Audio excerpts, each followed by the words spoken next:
In a universe filled with mysteries, one phenomena stands out among the rest: alien abductions. But what if there was a way to find peace amidst the chaos? Join us on a journey beyond the stars as we explore the ancient wisdom of Buddhist meditations, offering solace and clarity to those touched by the unknown. Discover how the power of the mind can transcend earthly troubles and bring harmony to even the most extraordinary experiences. Welcome to a realm where serenity meets the cosmos. This is D-SETI, the dream study of extraterrestrial intelligence. This presentation is called Crafting a UFO Religion. So I have a hypothesis. Beliefs about UFOs and alien encounters may be understood as a religion. The propagation of this UFO religion has been primarily unconscious. The conscious creation of a UFO religious practice may then inform the study of UFO and alien beliefs. Now, this isn't the first time I've explored UFO religions and practices around that. If you're curious about my past experience, please do check out the Book of Galactic Light on my website. But the idea here is to engage conscious creation of a UFO religious practice and just see what happens. And I'm using Buddhism as the start because I'm a vowed Buddhist, and that's who I am. And Buddhism moves through different localities as a sort of wave, and it takes on the form of the local mythologies, actually. And so in this way, we might even see that a Buddhist mindfulness philosophy can take on the mythologies of UFO abduction. All right, so I'm going to give some introduction to this presentation. I will offer a UFO Buddhism meditation practice that will involve chanting, meditation instruction, the meditation, some more chanting, and then reflections. So I need to offer a disclaimer. This inquiry is really being made authentically, yet it involves what some might term blasphemy, and it includes visualizations of alien abduction scenarios, which may be triggering or taboo to you. So if you're offended by, let's say, therapeutic blasphemy of religion, or visualization of alien abduction encounters, this may not be the right thing for you. All right, so I want to offer some precedents. These are the precedents I've been thinking about in this presentation. One is Pasolka, who wrote a really wonderful book, American Cosmic, about UFO religions. There's Jeffrey Kripal, who writes from that perspective of religious studies about the phenomena. We've got John Dee, who really did create a new religion. A lot of people say that Rosicrucianism is derived from John Dee's work. Enochian magic is central to the Order of the Golden Dawn. And he really essentially created a religion, or out of his traditions, the religion came, and he tried to talk to the angels. He just tried what was working at the time, which was magical practices, to talk to the angels, recorded his insight, and that's what we have. But that's an important precedent. It is related to my Book of Galactic Light. We've got the Neoplatonists, who also use religious practices to engage philosophic entities or something like that. We've got Socrates, who Plato wrote about, and this is at the heart of Western tradition. We also have Shambhala Buddhism as a new religion that I'm looking into. I'm a vowed Shambhala Buddhist. By the way, I've studied Western liberal arts, so I'm initiated into some of the mysteries of the Western liberal arts, the daemonic contacts of like Socrates and things like that. We've got core shamanism as well, that's informing the creation of this liturgy, let's say. Core shamanism is the idea that we are all indigenous people. Some may be colonized or colonizers, right? And we all have a sort of shamanic belief system that there's multiple levels of reality, the upper world, the lower world, the spirit realm, that these interact, and that we have a balance of power and energy that we can mediate as individuals, that then in turn mediates the human and non-human relationships that are essential to our culture. We also have the UFO religions as a precedent. And there's a great handbook of UFO religions. There's a lot of UFO religions that have been coming out since the 1950s. So those are a really strong precedent. I'm doing this consciously instead of unconsciously, meaning I am driven to do this, but I'm going, let's think about this. Let's document my inquiry around the creation of these practices. Similarly, I documented all my Book of Galactic Light trance rituals to offer a kind of religious practice reflection in a conscious way around this. My past creative religious experiences are many, let's say. I've been doing this sort of inventing of liturgies or religious practices. One of the first ones I did consciously was for the class on Western mysticism, Western mystical traditions from California Institute of Integral Studies. My final project was called The Secret Church of Mystical Imagination, and that involved a sort of sand play experience, wearing masks, and several kind of structures of curtains to create a Holy of Holies experience. So I really invented a religious practice there. The Asclepion is big for me. I look to the ancient Greek god of dreams and medicine, Asclepius, and the practices of the priesthood as we understand them through the literature of dream incubation, of purification, incubation, revelation, and that sort of thing. Book of Galactic Light and Enochian Magic I've mentioned. I wrote about a 300 to 400 page book about kind of a UFO religious experience, right? Cosmic Dream Sanctuary is envisioned as a sanctuary space, a church experience, if you will, and that's all outlined again in the back of the Book of Galactic Light. I understand hypnosis as shamanic dream work and spiritual counseling. My depth hypnosis certificate is in the spiritual counseling modality of depth hypnosis, and I've gone ahead and gotten ordained in the Universal Life Church. Yes, you pay $29, you get an ordination, but that actually means something. Like, I was married by an officiant who was ordained in that church, and so that's important. My current inspiration is this: to create a Buddhist liturgy regarding alien abduction, specifically an homage chant to the lineage of alien abduction researchers. I got to the point, basically doing my Buddhist chants, I go, wouldn't it be funny to make a lineage chant to the abduction researchers? And it sort of snowballed from there in this creative expression. So I'm using ChatGTP. It's assisted. I'm asking for and make a chant this way. I'm not good at rhyme schemes or poetic meter, so I use ChatGPT to do that. But I gave it specific instructions.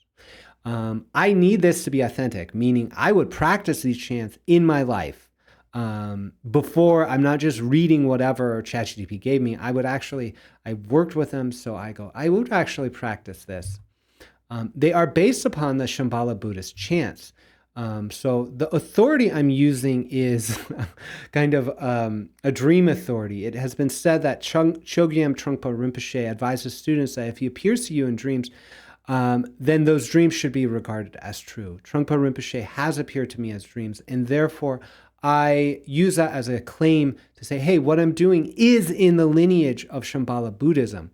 And his son, the Sakyong Mipam Rinpoche, who was the head of the Shambhala lineage during the time I was practicing, issued a whole bunch of new chants, setting himself up as a sort of monarch or regent of Shambhala Buddhism, and instructed people to do vows and chants directly to him, honoring him as this royalty experience. And that's, I guess, part of the student-teacher relationship and part of Shambhala Buddhism. At the same time, he was raping students and misusing funds, I guess, and governance councils to hide it. And so there's a really big deal here. And so if anyone's upset that I have taken the Shambhala Buddhist chants, fed them into ChatGPT, and I didn't even take those. I just took the vague structure and inspiration there. Just know, the history of those chants before you start accusing me of blasphemy, right? Like that sort of thing. So therefore, I say my dreams of the Druk Sakyong authorize these creations as his lineage within his lineage, as his lineage has failed to hold his authority. So I'm saying his lineage has failed to hold his authority, and therefore his students need to take that up. And I'm taking up my own authority as a practitioner to create chants in lineage, in liturgy, in a way that's personally meaningful to me and based in a number of other traditions as well. So that's a little kind of heartfelt kind of. I turned to Shambhala Buddhism for a reason, and it failed me. The Sakyong Mipam Rinpoche failed me as a guru, and therefore I looked to the precedent of Buddhism moving into Tibet or other places as to see what needs to happen here. What needs to happen here is Western people who have received the teachings of Buddhism and the philosophy needs to step up and apply Western mythologies, Western spirituality to the chants, to the guise of Buddhism. Like Buddhism went to Tibet or Japan, it feels really different because those local myths were incorporated. And I'm saying that we need to not wholesale accept the Tibetan myths, like the angels they talk about or the deities. Yeah, sure, within the lineage, absolutely. But I'm saying that we need to apply the Western mythologies or integrate the Western mythologies with this philosophy. And you might ask, well, what is Buddhism? So there's some basics here. It's a mindfulness practice. It's a philosophy instead of teachings. It is said to not be a religion, but it actually is in practice. And so that's what I'm talking about here. How can Japanese Buddhism, Tibetan Buddhism, Indian Buddhism, and American Buddhism all be Buddhism? Well, because there is a philosophy and a practice animating another layer of magical kind of spiritual teachings. And so that's what I'm observing here. It's based on the notion of the three jewels, the Buddha as a teacher or an example, the Dharma, which is the teachings of Buddhism, and the Sangha, which is the community of practitioners. It's based on the Four Noble Truths. There is suffering. There is a cause of suffering. There is the end of suffering. And there's a path to the end of suffering. Those are the Four Noble Truths. And you work that through the three different vehicles. One's the Hinayana, Mahayana, and Vajrayana. And those are all about different motivations or tools one uses to go on the path to end suffering. So that's what Buddhism is in general. So the mindfulness practice as I'm offering here is as a religious service and a sacrament. So regarding religions in Buddhism, the religious services provide a sacrament within a context of expressed belief. That's the Eucharist or plant medicine or rituals. That's what religious service seems to me. Buddhism presents a philosophy, a mythic history, and practices that often claim to be secular because it is non-theistic, but it also appears to be religious. So in this case, I'm replacing the religious deities or mythologies of like Tibetan Buddhism, of the bone religion, right, with alien abduction mythologies and angiologies or whatever to see what that would be like.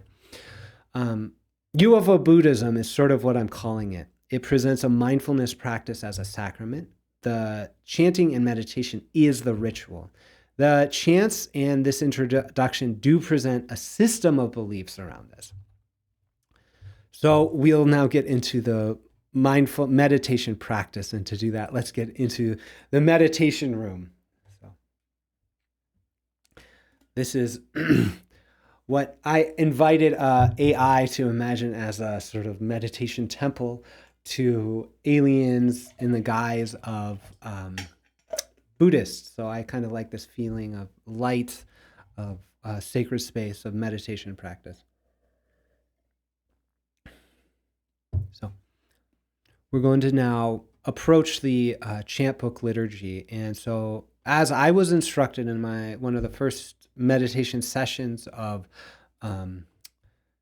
Shambhala Buddhism, right, is I was instructed that, you can chant as much as you want within the context. I mean, we'll say some things, but you don't actually have to mean it.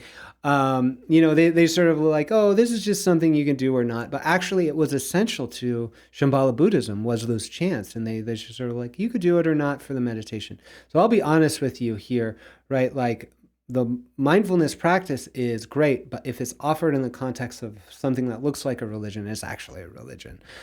Here, in this case, I'm offering this as a religious practice where I'm not sure if I believe it quite fully or not. The meditation, I'll offer just a little bit of instructions around the chant. You can chant with me during this experience. You also don't have to chant with me. That reminds me, I need my singing bowl. So just take a moment and be mindful.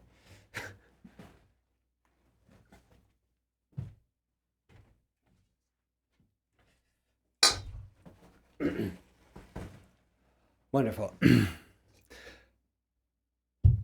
So, as I ring this singing bowl, and I'll just give you a little ring right now to see what that's like. I'll ring it 3 times to start the meditation experience. I'll ring it between the chants to say, hey, we're moving on with the chants. And then I'll ring it at the end. And that signifies a sort of ritual beginning and end. You can now start to get into a posture of meditation. So that might be sitting. That might be lying down. I would recommend sitting. I like that because this is sitting mindfulness meditation. You can sit on a cushion. You can sit on a chair. The idea is really to have a kind of straight back and to not be exerting, but not be slumped down. And the idea is to be mindful. So as I'm chanting, you can apply your mind to the chant as it moves forward. And then we'll move into mindfulness practice, and I'll kind of offer guidance as we do that. But as I'm chanting, you don't have to read along. You could if you want to. You could chant along. But just be in your mindfulness practice, whatever that means to you. And we're going to begin very shortly. So.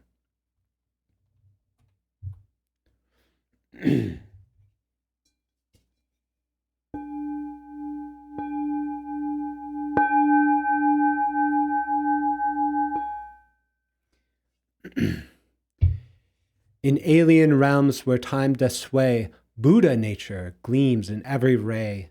In abductor's guise, truth revealed, basic goodness, in mystery concealed. In this stillness we find our center, serene, alien abduction, a mystery unseen. Through meditation's embrace we delve deep, seeking peace where shadows creep. With each breath we invite insight's glow, navigating cosmic realms to know. In the silence, truths gently unfold, peace and understanding our souls behold.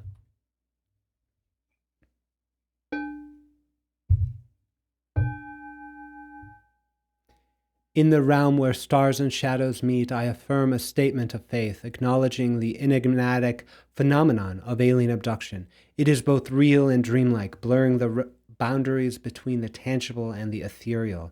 In this cosmic dance, I reject the notion of being a powerless victim, recognizing instead the power within to navigate the depths of uncertainty with resilience and courage.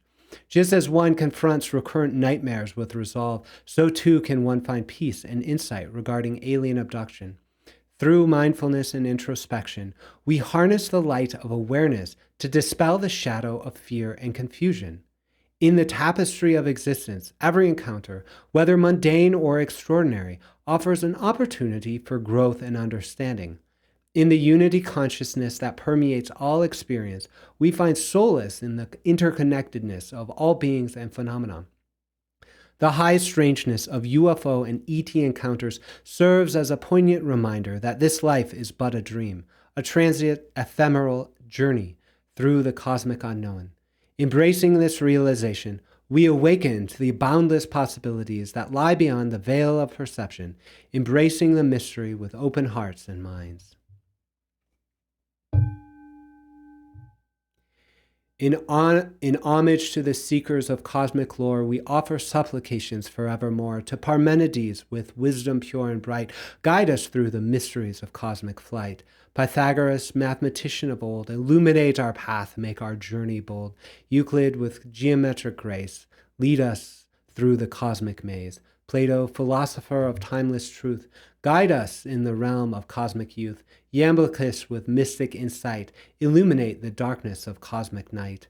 John D. with crystal visions clear, may your guidance always be near. Shakyamuni Buddha, embodiment of light, lead us through the cosmic flight. Padmasambhava, master of transformation, guide us through cosmic initiation. Tokpo Kagyu, Mahamudra's embrace, lead us to boundless cosmic race. Chogyam Trungpa, Shambhala's voice, guide us in making the mindful choice. To this lineage of seekers we humbly bow. In their wisdom and guidance we find our vow.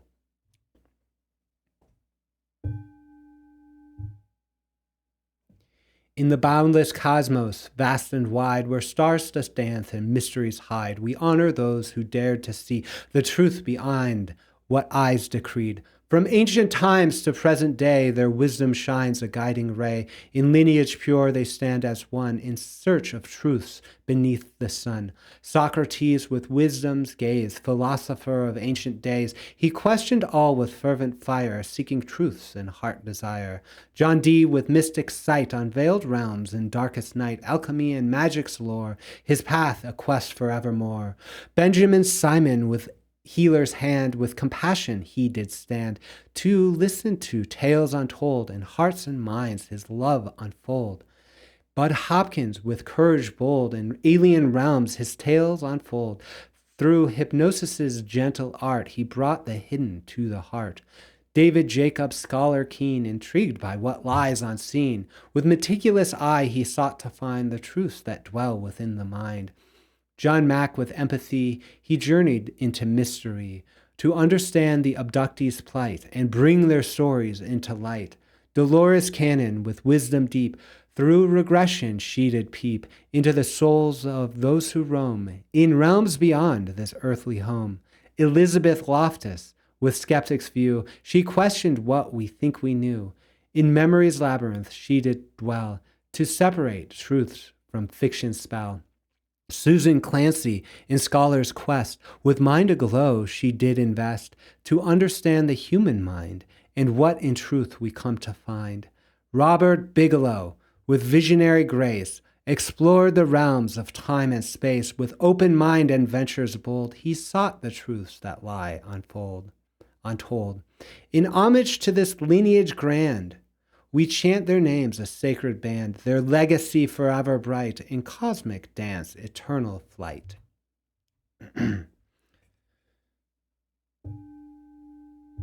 The Sutra of the Heart of Alien Encounters. A celestial phenomenon beyond realms unknown, in the vast expanse where stars are sown. Thus have I heard amidst cosmic whispers profound of the truth of abduction in silence unbound. When the blessed ones gathered in cosmic array amidst sanghas vast where truths hold sway, they delved into the mysteries of cosmic plight, seeking peace amidst the alien's flight. In the heart of the cosmos, a samadhi deep, where truth's illumination eternally keeps. Noble Avalokiteshvara with compassionate gaze pondered the nature of cosmic maze. Through the Buddha's grace, Shariputra sought guidance on abductions, where fears are wrought. How, noble Avalokiteshvara, he inquired, does one find peace when cosmic currents conspired? Thus spoke Avalokiteshvara with wisdom's glow. O Shariputra, in abduction's ebb and flow, see the emptiness where forms dissolve, in the cosmic dance where mysteries evolve. Abduction is void, void is abduction's play. In the emptiness find peace's ray. Forms and sensations, perceptions untold, in this vast expanse their truths unfold. No birth, no cessation in this cosmic sphere. No impurities, no purity, nothing to fear. No increase, no decrease in cosmic flight. Emptiness reigns in darkness and light. No eye, no ear, no nose, no tongue. In cosmic stillness where all is sung. No body, no mind, no form to hold. In the emptiness all truths unfold. In the realm of abductions, where illusions gleam, bodhisattvas traverse in the cosmic stream, with insights as guide. they find their way beyond abduction's grasps, where peace holds sway. Thus, in the mantra of Cosmic Insight's call, Om Gate Gate Para Gate Parasam Gate Bodhi Swaha, find solace and insight in the cosmic night. In the heart of abductions, find peace's light. Thus spoke Avalokiteshvara with compassionate grace, bringing peace to all in the cosmic space. May all beings in abduction's flight find solace and peace in the cosmic light.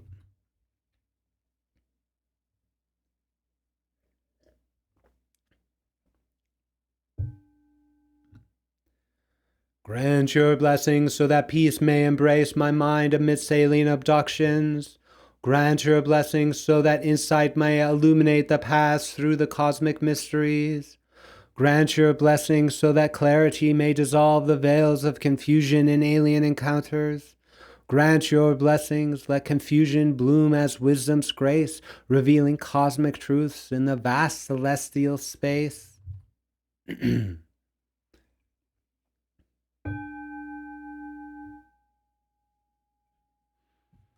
So, finding yourself in the posture of meditation, we will engage in mindfulness practice, which is a secular practice, non-religious, non-spiritual practice of just being present, moment to moment, without a sense of judgment. Finding yourself wherever you are, moving into the posture of mindfulness, observing how your breath is a bridge between the inner and outer worlds. All you have to do is pay attention to your breath as it moves in and out of your body. Observing whatever sensations or feelings you have. If you're thinking, that's perfect. Label it thinking and come back to the breath. Go, oh, I'm thinking. What is my breath doing? How am I feeling now? That is simply the practice of meditation.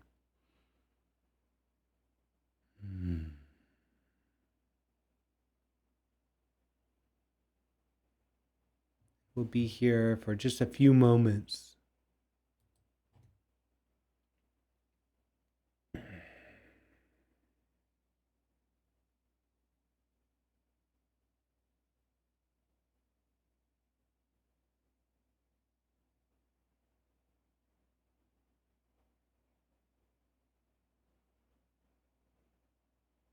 Now, just allowing yourself to continue in mindfulness practice as we move into the rest of the chants.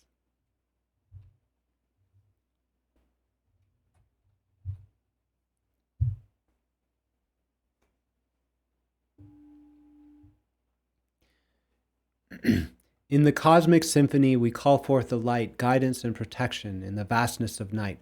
Gaia, our mother, in her nurturing embrace. Pleiades, Orion, with wisdom and grace. Vega and Lyra, stars of ancient lore. Arcturus and Zeta Reticuli, guardians evermore. Alpha Centauri, beacons in the celestial sea. All places and beings, we invoke thee. Space aliens, ultra-dimensionals, beings of light. Positive egregores, fae shining bright. Elementals, galactics, daemons, and angels above. Join us in harmony, in peace, and in love. All dimensions, all elements, all time and space. May only the highest and best in this cosmic race, for the principles of non-harm we hold dear.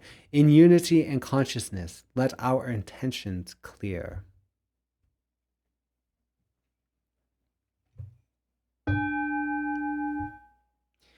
In the cosmic symphony, silent refrain where stars weave tales of joy and pain, we embark on a journey both strange and bold, in the realm where mysteries unfold. Amidst the whispers of the celestial choir, we delve into realms of awe and desire, guided by the light of wisdom's flame, into the heart of the cosmic game. In the dead of night, a beacon shines bright, a radiant orb, a celestial sight. guiding the soul with its ethereal glow, a harbinger of mystery yet to show. With eyes wide open, I watch in awe as the heavens reveal what few ever saw, a dance of light in the vast expanse, inviting me to join in the cosmic dance. The stars above, in their silent grace, whisper secrets of time and space. In the presence of the cosmic flow, I surrender to the celestial glow. In the realm of dreams where reality bends, I slip into the space where illusions end, a presence unseen yet deeply felt, guiding me through the realms where spirits melt. In the quiet of slumber, I sense a whisper, a touch so gentle it makes my heart stir, embracing the unknown with arms open wide. In the dreamlike state, I chose to abide. Through the veil of sleep, I journey deep, where the boundaries of reality seep. In the realm of dreams, I find my guide. In the presence of the other, I confide. Transcending earthly bounds, I soar. Into the vessel of light, I explore. Through the corridors of cosmic hue, in the heart of the UFO, both old and new. Surrounded by brilliance, I find my place. In the embrace of the ship's warm embrace, a cosmic traveler, untethered and free, boundless in the depths of eternity, the hum of engines, the pulse of light, guiding me through the depths of night. In this vessel of light I find my way to realms where stars forever sway. Face to face with the enigmatic other, in their gaze I feel no fear, only wonder, a being of light with wisdom to impart. In the silence of space we connect heart to heart. Their form may startle, their language strange, but in their presence I sense no estrange. For in the dance of souls we are but one, in the cosmic symphony our unity spun. In the depths of their eyes I see my own, a reflection of the universe fully grown. In the embrace of the alien's gaze I find solace in the cosmic maze. In the unity of being, self dissolves. As the alien abductor, our essence evolves, their presence a mirror of my own soul. In unity's embrace, we become whole. Acceptance blossoms in the heart's quiet song, as unity truths transcends all wrong. In the embrace of the cosmos, we find our way. Alien and human, in unity we stay. For in the dance of life, we find our truth. In the union of spirit, eternal youth. Alien and human, in unity's trance, together we dance the cosmic dance. As our journey draws to a close, we reflect on the truths that life bestows. In the embrace of unity's gentle sway, we find solace in the light of day. For in the dance of souls, we find our truth. In the unity of spirit, eternal youth. Alien and human, in unity's trance, together we dance the cosmic dance. And so you may find yourself once again in the posture of mindfulness. You can come back to the presence of your breath, observing it. Noticing how it was present even while you may not have been present with your breath. And this is the practice of mindfulness. We went on a journey of visualization. This is a practice of chanting that produces a mandala. And in that mandala, you've encountered a representation or imagination of a deity, which was an alien abductor. And in the experience, you found yourself looking into the eyes of that abductor and seeing unity, seeing the self for other. And that is a Buddhist practice, actually, self for other. And so this has been set within a visualization, a mandala imagination, where there was an entity encounter. That entity likely had experiences that you overlaid onto it with your unconscious mind, right? And it may have reminded you of your own experiences, or your imagination may have come forward. But that really was the practice, is really entering into mindfulness, using chants to evoke imagery and go on a journey in the imagery, which many alien abductees never really like doing, which is encountering the eyes of their abductor and seeing self for other, self and other, self and other, and finding grounding in the presence of breath, which is an expression of this sort of unity consciousness notion. So that's what we did here. We're going to dedicate the merit of this practice, because I say this is an actual Buddhist practice. I'm a Buddhist. I've constructed it.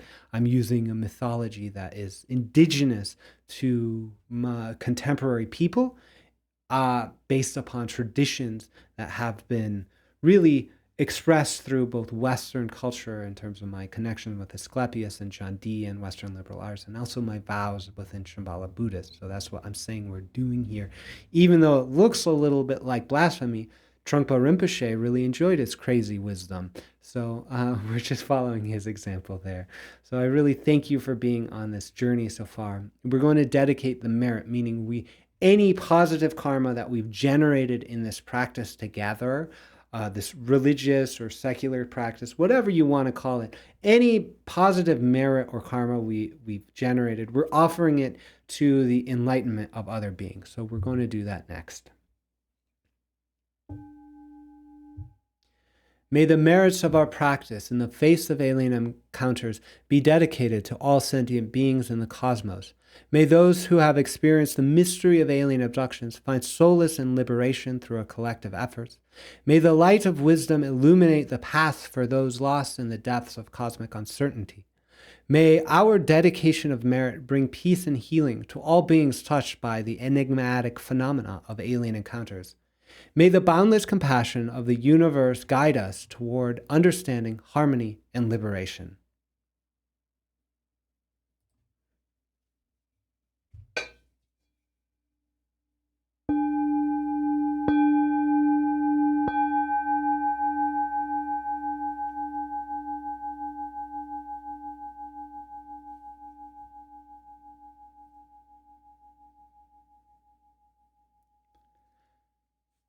And now let's just have a little fun with it. If you like the notion of applying Buddhism and mindfulness to the domain of alien abduction, and you want to make a commitment to doing so for the benefit of others according to the principle of non-harm, and are willing to make some sort of personal commitment, I'm about to snap my fingers. And after I snap my fingers, that commitment that you've expressed in your heart, your vow to be of service to others related to alien abduction and the application of mindfulness in there, that'll be active. And the number of beings that we've invoked in this practice will hold you to that vow, but they'll give you special powers to relate to all of these things and perhaps keep you on the path. So just take a moment to see if you would like to make this perhaps even secular vow, let's say, toward being of service to others, particularly through the application of mindfulness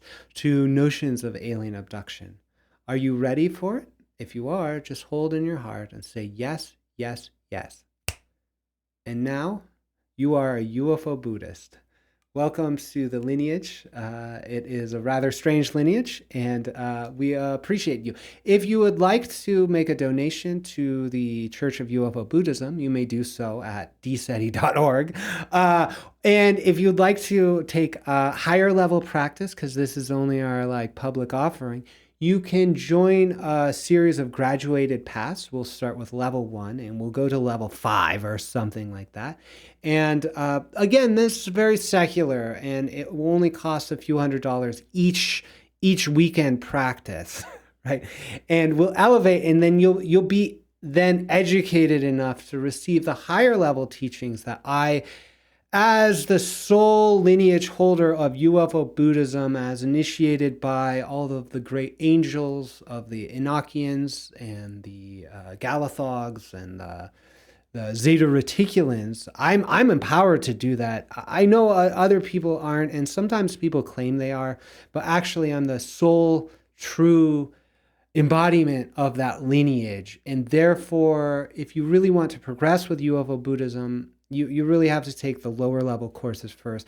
But then you'll be able to kind of relate with me at a kind of periodic level. Of course, other people will be teaching the higher advanced courses, and they are about 3 times more expensive than the public courses. But don't worry, because mindfulness practice actually helps you be healthier, wealthier, and more connected to other people. So you'll be able to afford those payment plans to become a Vajrayana student of UFO Buddhism and be have the honor of serving me, the guru, as a student, perhaps for the next several lifetimes, or else you could just continue being abducted by aliens. It's up to you. I'm just joking here about the whole UFO Buddhism thing, but I'm actually really kind of serious too. There's a religion, and there's this sense of created religion, even with Buddhism. That's what I was making fun of a little bit. That was my experience with Shambhala Buddhism, was this sort of multi-level kind of graduated path to a cult, right? And I really don't want to perpetuate that, but I am really interested in how our religions are accepting of these notions of UFO and alien encounters and things like that. How does that all work together? I'm very, very interested in that. I'm very interested in how religion informs UFO activities. I'm very, yeah. So I just wanted to offer that. I think it's a fascinating inquiry. I'm glad you've been in on it. If you really were inspired by this, like I would hold space for other people in this exploration to practice UFO Buddhism. I am dead serious about that. I mean, I've written books on this subject and things like that. So if this actually touches you and you want to do chants that are handwritten, like I will write out the chants. I won't have ChatGPT do them. I'll edit them or whatever. We'll make it a thing.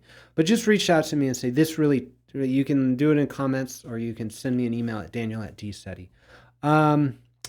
The last thing we're going to do is sort of drop out, right? This is just an image. I'm not actually in a sacred space of space Buddhism, right? This is just a AI generated image. But I really do think it's important that we can drop a lot of the illusions, right? I never saw the lineage of the Sakyans, the center of the Shambhala, really. So here's the green screen, right? I never actually, this is it, right? I never actually saw them drop the illusion, right? I never saw them drop the illusion. And I think that's beautiful in part, but we need disclosure here. We need informed consent, right?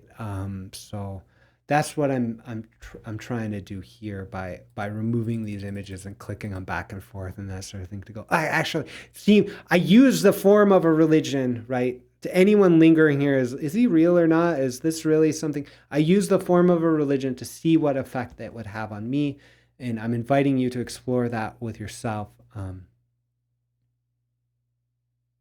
So with that, I really do believe that mindfulness can be of service to those who are trapped in this notion of alien abduction. I really do believe that. And I believe that the encounters we have with what has been called alien abductors are actually domains of spiritual encounters. And that's what John Mack would say. That's, as a credulous researcher, that's what skeptical researchers say, like Susan Clancy. They'll say it's something spiritual. And so this is just a way for us to explore that, for me to explore what's it like to create a UFO religious practice. It was actually really hard for me to do this. I was fascinated by it, but the chanting of it and that sort of thing and the ChatGPT style, like da da da da da, was kind of hard. But I actually liked the experience, and I liked creating the liturgies, and I liked using this sort of literary experience of looking to the Western traditions and the Eastern traditions, just like mashing them together through ChatGPT and seeing what comes out of it. That was fascinating to me. So thanks for indulging me in this experience. And once again, if this touched you in some way, just send me a message. We'll explore that. I want to explore that. And I really do think this is a practice of seeing the self and other in the context of mindfulness in alien abduction is actually a religious practice that generates positive karma. So I just say, by this merit may all obtain omniscience, may it defeat the enemy wrongdoing from the stormy waves of birth, old age, sickness, and death, from the ocean of samsara, may I free all beings. You can dedicate the merit in whatever way you find to be meaningful to you in the language of your own spiritual practice. And so I will simply wish, may you be well.